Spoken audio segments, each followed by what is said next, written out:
আল্লাহ রে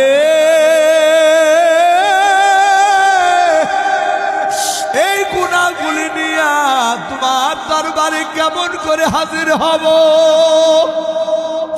আল্লাহ বড় ভয় লাগে অন্তরের ভিতরে বড় ভয় জাগে গো আল্লাহ। তবে আমি একটা কথা জানি আল্লাহ গো, মানুষ যতই গুনাহ করুক না কেন মানুষের এই গুনার শেষেও তো তোমার রহমত আছে গো আল্লাহ। আল্লাহ আমি শুনেছি মানুষের গুনাহ যতই বড় হোক না কেন আল্লাহ মানুষের গুনাহ থেকেও নাকি তোমার রহমতের দরিয়া আরো বিশাল। ও গো মালিক, জীবনে তোমার সিজদা দেই না, জীবনে তোমার ইবাদত বন্দেগী করি না আল্লাহ। বলতে বড় লজ্জা লাগে, কিন্তু তুমি ছাড়া তো আমার আর কেউ নাই গো আল্লাহ। আল্লাহ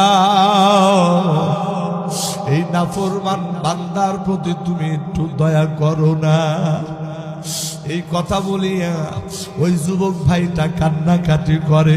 ওই মা জননী সন্তানের এই বেহাল দশা দেখে মাও কান্নাকাটি করে।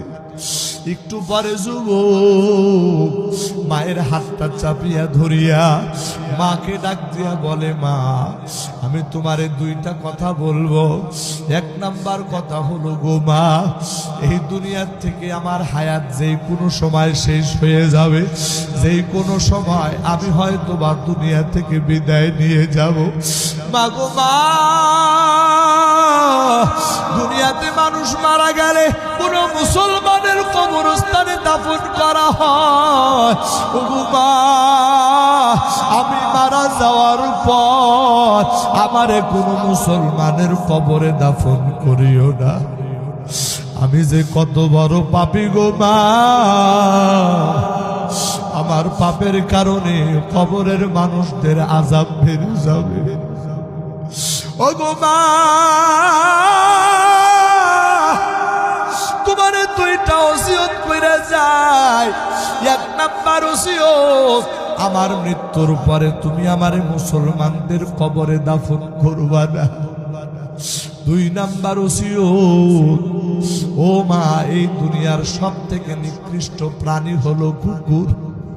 যদি কুকুর মারা যায়, ওই কুকুরের গলা মানুষ রশি লাগাইয়া ওই কুকুরের